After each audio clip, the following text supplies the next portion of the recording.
Hey everybody, my name is Derek. I'm the CEO and founder of Wenwyn, when you need a win at the intersection of leadership and culture. In this episode, we're going to go macro. We're going to talk about global trends and some trends that are coming that the leader of tomorrow needs to be prepared for today.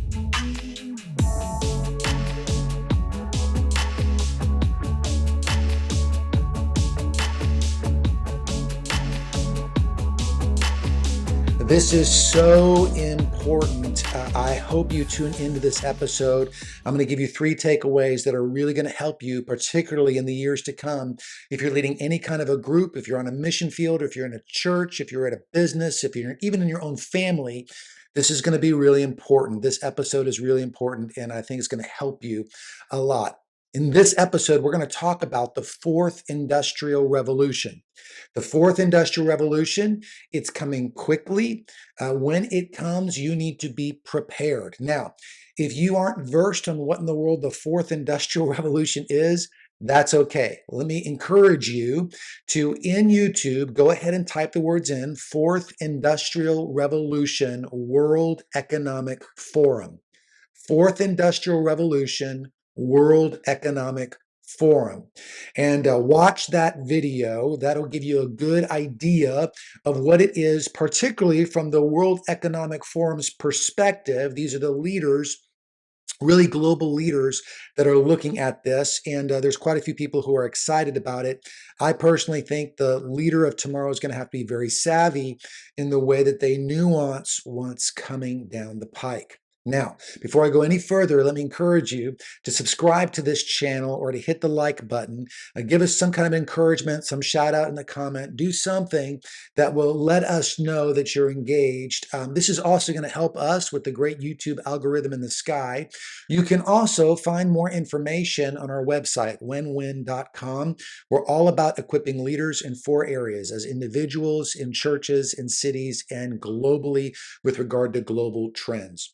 All right, the 4th industrial revolution, let's get into it. I was recently listening to a Q conference talk. The very opening talk was from Gabe Lyons, really articulate, great speaker, very insightful. And he made the comment that one version of the future, the 4th industrial revolution's version of the future, is man as machine.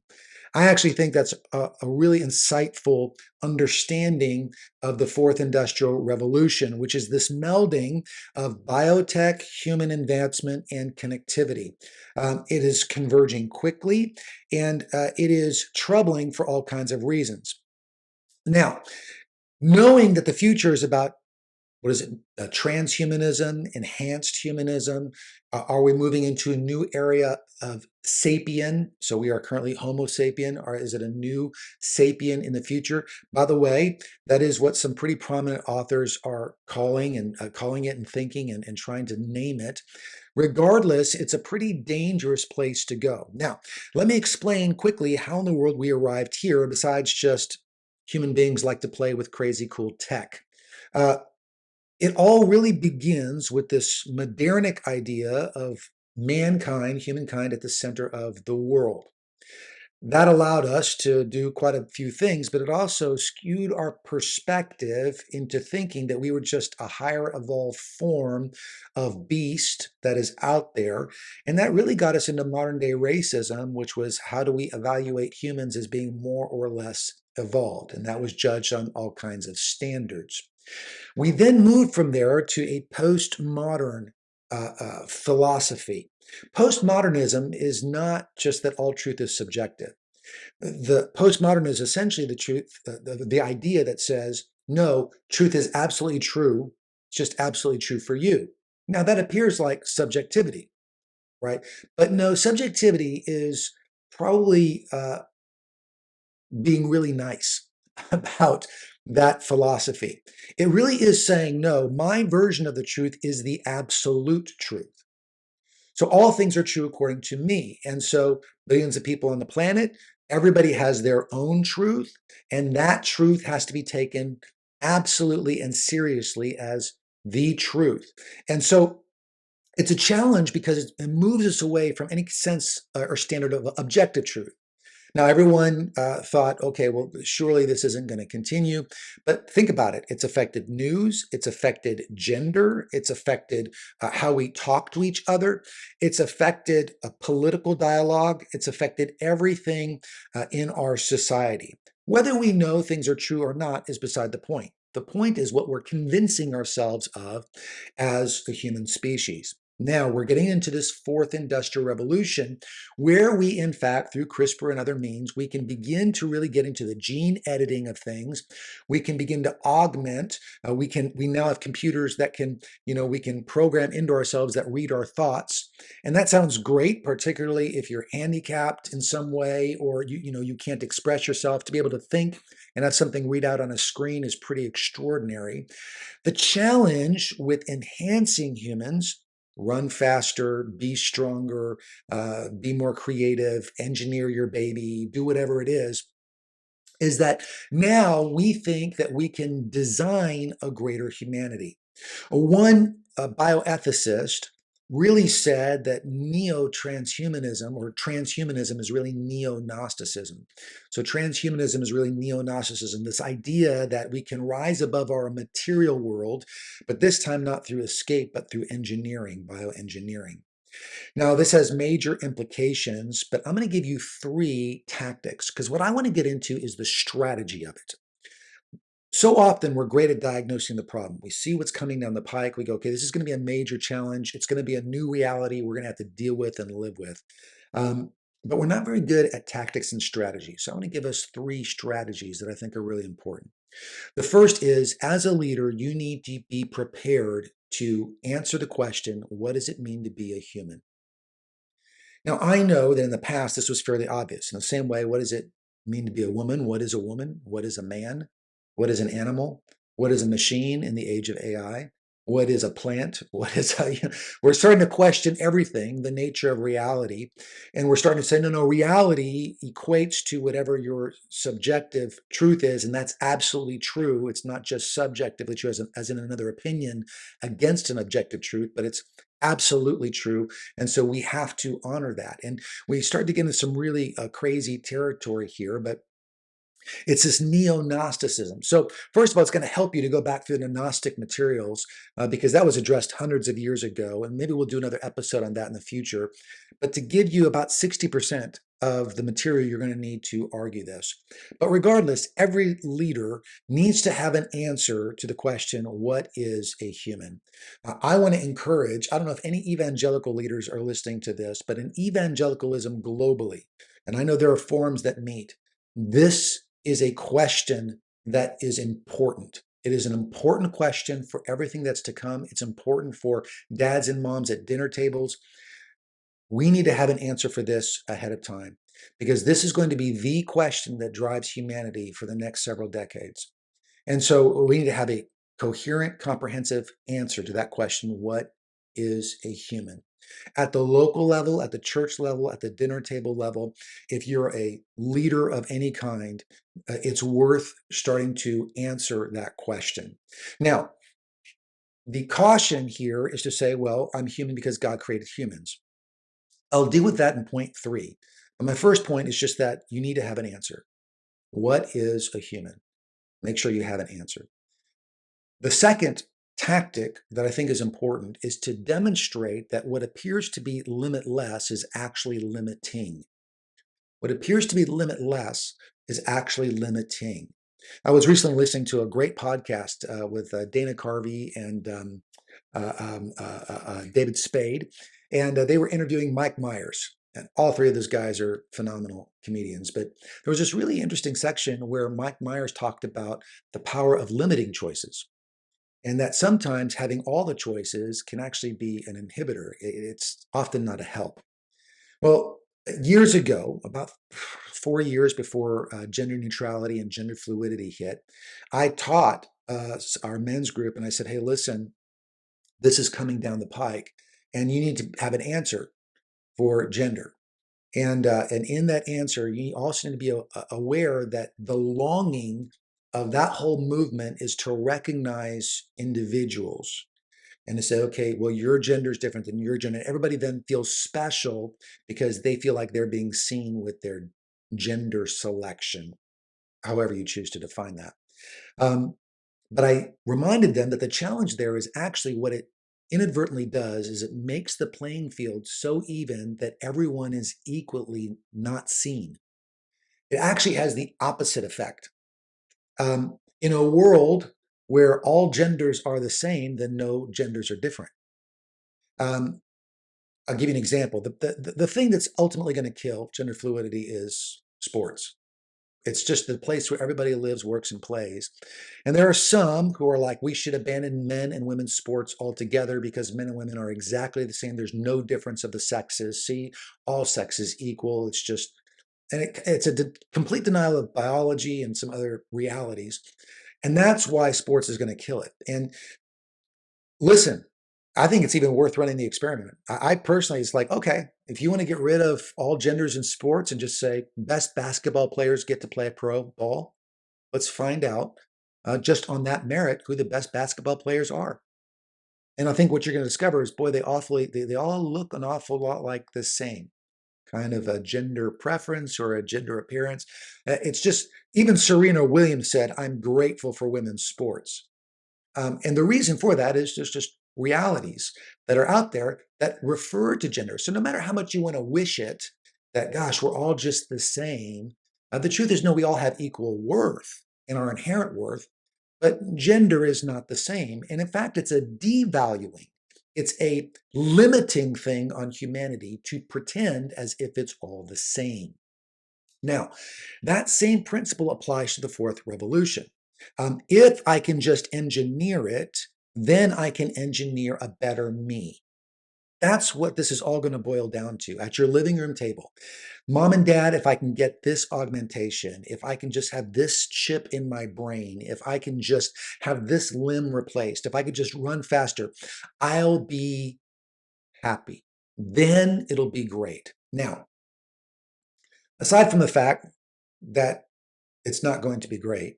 And we know that because of the internet, right? We created a virtual world once already, engineered something. It didn't make for a better place. In fact, it's become a very complicated space where it reflects much of real life. There's good and bad in all of it. The future, what happens when you're truly given autonomy over whatever you want to do? And you can engineer it in your living room, and you can create whatever version of human you want to be. And everyone has to value whatever it is that you've created. Do you really think there won't be any bullying from a person who's stronger engineered than someone else? There won't be any snobbery from somebody who's engineered themselves to be more intellectual in certain areas than someone else. There won't be any uh, complications or conflicts or wars or a devaluing of humans in general, because now suddenly we're all augmenting and connecting in different ways. What do you do with groupthink and connectivity when you literally can't escape the grid, and yet we all have a longing to be seen uniquely and individually and have autonomy? What do you do with autonomy when the collective, the Borg, is what dictates everything? Massive questions here. But the second big point here is that we have to have a voice as leaders to demonstrate, no, I get what you're trying to accomplish. You want people to be valued and seen. There are things in this world that are wrong that you would like to fix. Understand that what you're doing isn't helping. It's actually going to hurt. And it's going to devalue. It's not going to accomplish what you think it's going to accomplish. And we need to be uh, articulate when it comes to making those arguments. Okay, the third thing is a twist on what Gabe Lyons would call parallel structures. A parallel structure is essentially create a sub-community where your values are lived out, and that there's a spectrum of parallel structures that are out there that range from, being Amish and churning your own butter, all the way to being a leader in a certain field, community gardening, for example. So there's a real challenge there in that, well, if I just sew my own clothes, everyone will see that it's organic and sustainable, and therefore people will want to be this. Look, it's not true in the way that you think of some Amish communities or Mennonite communities, or, if we can just come up with our own Bitcoin currency, then, or I say Bitcoin is a currency, but blockchain currency, then we can conduct business with the Christian values that we need, and that'll be okay. Um, I would say that's somewhat true. It's half true. It depends on how it's done. Certainly, there are always going to be parallel structures as Christians if we're living by kingdom values. The church, I think, is very much a parallel structure to the way the world approaches everything from community to forgiveness to brokenness to redemption, all of those things. Um, but what I would suggest is what you're going to hear is a lot of messages and sermons from people going, this is what the world thinks, industrial revolution, transhumanism. We think God created man and Eve, man and woman. And so that's the answer. God just created it. And so deal with that. It all starts there. Uh, that is the truth. The end goal is a recognition that God exists and that God creates humans. 100%. That's the end goal. But let me just suggest in this third point that we're going to have to be a little bit more sophisticated in the way we get there. And I would hearken back to the evolution versus creationism debates of yesteryear. A lot of that coming out the gate was, but the Bible said God created. And you're communicating to a world that doesn't believe in God and doesn't believe in the Bible. So that's not really helpful. It's like saying you believe in something that they can't even comprehend exists, and you're using as justification for that a book that they already think is suspect. A better approach, which emerged later on, is really the Psalm 19:1 and 2 approach, which is to say, well, just take a look around. Look at the design of the world around you. Look at history. Do you really think it's accidental that people who didn't have to believe in any kind of God suddenly came up with polytheism and organized their tribes around the idea of deity? Is that pure superstition? How does that superstition emerge in the age of an evolutionary process? In other words, we have to begin to bridge. So the answer to the Industrial Revolution 4.0 and what does it mean to be human is not to say, well, God created humans. It is to answer that question honestly and then go, okay, let's talk about the attributes of humans. Now let's think about those. Where does that lead you to? What about creativity? Why is that important? What about limitation?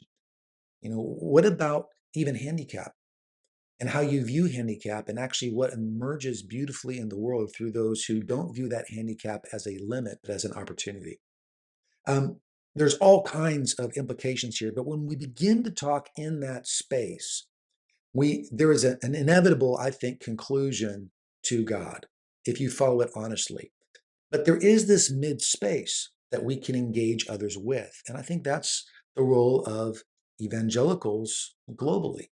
It's not the political agenda; it's to be insightful at the dinner table and to give insightful questions that prompt thinking that is on a deeper level, beyond the mob think and the rule think and beyond the silo that you follow, but to think deeply because frankly, scripture is God's breathed spoken word, and it actually speaks really insightfully. And even atheists have come to the conclusion, oh my goodness, not only is Christianity best for society, but the Bible is far more insightful than I ever gave it credit for. I mean, even just the idea of the logos, the word, has been a game changer. So those three things. First, what does it mean to be human? Second, limits versus no limits. And third, nuancing out first the observations in order to come to the conclusions. Don't begin with the conclusion. Begin with the observations, the questions that allow you to come to the conclusion with others that will help them go, oh, now I'm rooted. Now I understand. The why isn't just you've given me the answer. I understand how you got there. And that's so critical for future leaders. So leaders, pay attention. This is important stuff. I know there's all kinds of implications here. Maybe at future episodes, we'll do a deep dive into one of these. But for now, these are some tactics I think you can start to put into place now. Begin reflecting, begin reading, begin writing so that you can guide others through it.